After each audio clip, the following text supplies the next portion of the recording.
Hello, everyone, and welcome to the English Hustle Podcast. I'm Alex, and I'm here with Maria. Our goal is to help you improve your English in fun and practical ways. Today, we're talking about something really important for language learners: how to practice speaking alone. Yes, you heard that right. Speaking alone. Don't worry, it's not as strange as it sounds. In fact, it's a super effective way to improve your speaking skills. So if you're ready, let's dive in. Thanks, Alex. Hi, everyone.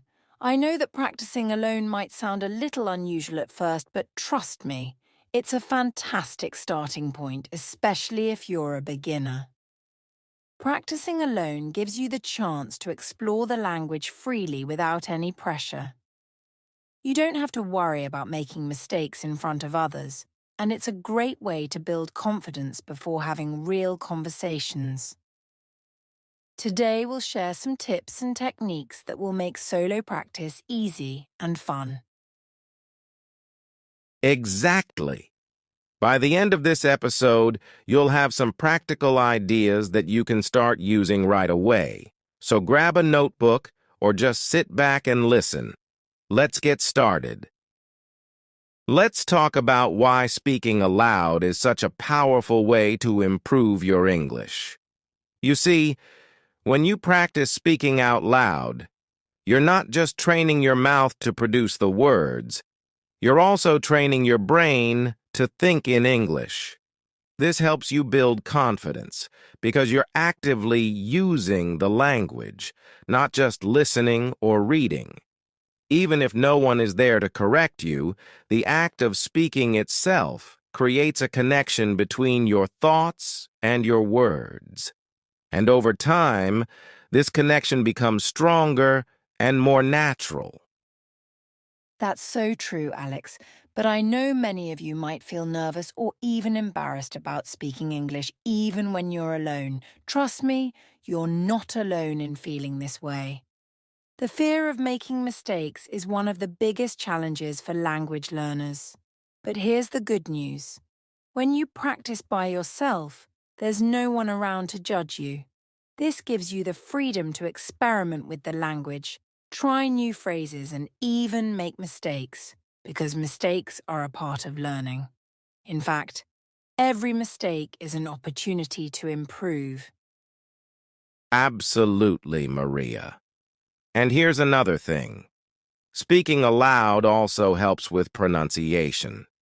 It's one thing to know the correct pronunciation of a word in your head, but it's a completely different skill to actually say it out loud. When you practice speaking, you can hear yourself and make adjustments. It's like training a muscle. The more you use it, the stronger it gets. And don't forget about the confidence boost.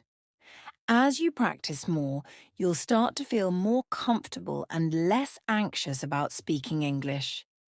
This will prepare you for real conversations, whether it's with a friend, a teacher, or even a stranger. Remember, confidence comes from doing, and practicing alone is the perfect way to start.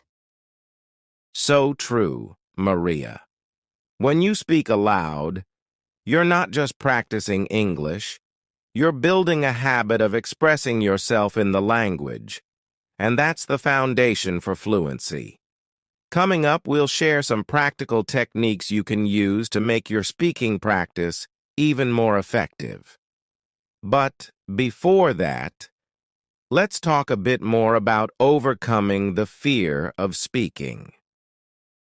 Now, let's get into the practical stuff. Techniques you can use to practice speaking English on your own. The first tip is using a mirror. It might feel a little awkward at first, but trust me, it's super effective. When you speak in front of a mirror, you can observe your facial expressions and body language. This helps you develop confidence and make your communication more natural. Plus, you get to see how you look when you're speaking, which is something we don't usually think about.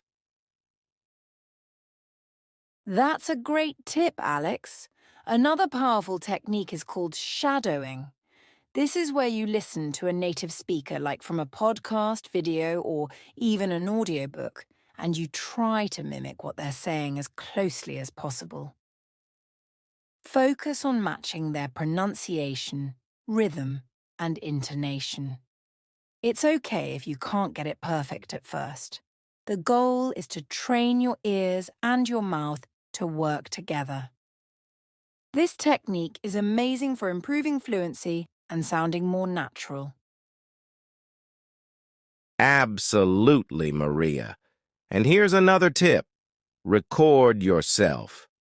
This might feel a bit strange at first, but it's one of the best ways to track your progress. Choose a topic, record yourself speaking for a few minutes, and then listen back. Pay attention to areas where you can improve, like pronunciation, grammar, or sentence flow. Over time, you'll notice how much better you're getting, and that's a huge motivator to keep going. That's so true, Alex. And here's one more technique for practicing alone. Talk about your daily routines or create imaginary conversations. For example, you can describe what you're doing as you cook or clean or pretend you're ordering food at a restaurant. These activities help you practice using English in real-life situations. Plus, they make your practice feel more natural and fun. Exactly. Practicing alone doesn't have to be boring or repetitive. It's all about finding ways to make it enjoyable and meaningful for you. So, whether it's talking to the mirror, shadowing a native speaker, recording yourself, or pretending to order a coffee, give these techniques a try. They'll help you take your English speaking skills to the next level. Yes, and remember, the key is consistency. Practicing a little bit every day is much better than practicing a lot once in a while. So start small, stick with it, and watch your confidence grow. Let's talk about tools and resources that can help you make the most out of your speaking practice. First, let's start with apps. One of the easiest ways to practice speaking is by using recording apps. You can use apps like voice memos or any voice recorder on your phone to record yourself speaking. This allows you to track your progress over time. If you're looking for apps that provide feedback on pronunciation, try Elsa Speak or SpeechLink. These apps are designed to help you improve your accent and fluency by providing real-time corrections. Great suggestions, Alex. Another amazing resource is podcasts and YouTube channels, especially for shadowing and listening practice. For example, you can check out podcasts like ESL Pod or The English We Speak. These are specifically designed for English learners and focus on practical conversations and vocabulary. On YouTube, channels like BBC Learning, English or English Addict with Mr. Steve, are fantastic for learning how native speakers communicate naturally. The best part is that you can pause, rewind, and practice along with them. That's a great point, Maria. Another app I recommend is Hello Talk. It's more focused on connecting with native speakers, but it's also great for practicing solo by responding to chat prompts in voice notes. If you want to practice specific pronunciation drills, apps like Forvo or Pronunciation Power can help. These tools break down individual sounds, which is especially helpful if you're struggling with tricky words. Exactly, and let's not forget audiobooks. Apps like Audible or Libby allow you to listen to books read by native speakers. You can pick a book you love and practice shadowing or summarizing what you've heard. Audiobooks are great because they're immersive, and you can learn storytelling techniques while improving your English. And here's a fun tip. Choose a book you've already read in your native language so you can focus more on the language itself. One more resource I want to mention is AI-based platforms, like ChatGPT. You can use tools like this to create prompts and simulate conversations. For example, type in a question you'd like to answer, and then practice speaking your response aloud. It's like having a conversation partner without the pressure of real-time interaction. That's a brilliant idea, Alex. And let's remind our listeners, you don't need to use all these tools at once. Start with one or two that feel manageable and build from there. The key is to choose resources that match your learning style and keep you motivated. Exactly, Maria. So whether it's recording apps, pronunciation tools, podcasts, YouTube, or even AI platforms, find what works best for you and make it a part of your routine. Coming up, we'll talk about how to stay consistent and overcome challenges when practicing alone, so stick around. Let's talk about some of the common challenges you might face when practicing English alone. One big challenge is the frustration that comes with slow progress. It's so easy to feel like you're not improving, especially when you're practicing by yourself and don't have someone to give you immediate feedback. But here's the thing. Language learning is a journey, and progress often happens in small, invisible steps. You might not notice improvement day by day, but over time, those small steps add up to big changes. That's so true, Maria. And frustration can sometimes make people give up too soon. But staying consistent is the key to overcoming that. If you can practice even just 10 or 15 minutes a day, you'll build a habit. And that habit is what leads to progress. One thing that might help is setting small, specific goals. For example, instead of saying, "I want to improve my English," try something like, "Today, I'll practice saying 10 sentences about my daily routine." These small goals give you a sense of accomplishment and keep you motivated. Exactly, Alex. Another tip is to focus on what you're doing well, not just on your mistakes. It's easy to get caught up in what you're doing wrong, but celebrating your progress, no matter how small, can make a huge difference. For example, maybe you struggled with a certain word last week, but now you can say it without hesitation. Recognizing those wins helps you stay positive and motivated. Absolutely, Maria. And that reminds me of a story about one of my friends who was learning English. Let's call her Sarah. When Sarah started practicing English alone, she was really nervous about speaking. She used to avoid it completely. But one day, she decided to start small by describing everything she did during her day, just to herself. She would say things like, "I'm brushing my teeth," or "I'm making coffee." At first it felt silly, but she kept at it. Eventually, she added more details, like how she felt or what her plans were.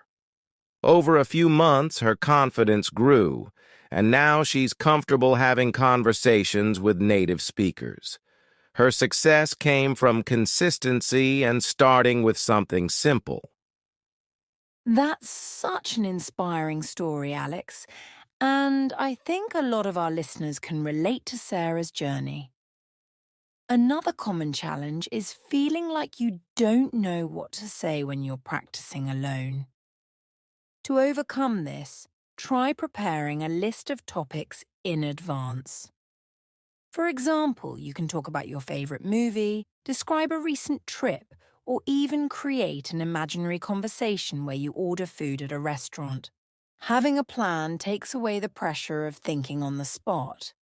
Great advice, Maria. And let's not forget about mindset. It's important to remind yourself that mistakes are a natural part of learning. If you mess up, it doesn't mean you're bad at English. It means you're trying, and that's the only way to improve. So be kind to yourself, stay consistent, and remember that every little bit of practice gets you closer to your goal. Exactly, Alex. And for anyone listening, just know that it's okay to feel frustrated or stuck sometimes. The important thing is not to give up. Keep showing up for yourself, even on the days when it feels hard. You're making progress, even if it doesn't feel like it in the moment. Stay patient, stay consistent, and celebrate every small step forward. Couldn't have said it better, Maria. Stick around. We'll wrap things up with some final tips and encouragement to keep you motivated on your English journey. That's all for today's episode, everyone. Let's quickly recap what we talked about. First, we explored why practicing speaking alone is such a powerful way to build your confidence and improve your fluency. Then, we shared some practical techniques, like using a mirror, shadowing native speakers, recording yourself, and creating imaginary conversations. We also talked about some great tools and resources like apps, podcasts, and YouTube channels to help you on your journey. Finally, we discussed common challenges like frustration and slow progress and how to overcome them by staying consistent and celebrating small wins. Thanks, Alex. And to all our listeners, here's my challenge for you. Pick just one tip from today's episode and try it out. Whether it's talking to yourself in the mirror or shadowing a podcast, take that first step today. Don't wait for the perfect moment. Just start. And remember, progress comes from consistent effort, no matter how small it feels. That's great advice, Maria, and we'd love to hear about your experience. What technique are you going to try? How's your practice going? Connect with us and let us know. Yes, follow us on social media and share your speaking journey with us. We'd love to hear your stories, answer your questions, and cheer you on as you improve your English. Thanks for tuning in today. Don't forget to subscribe to the English Hustle podcast so you don't miss any future episodes. Until next time, keep practicing and remember, you've got this.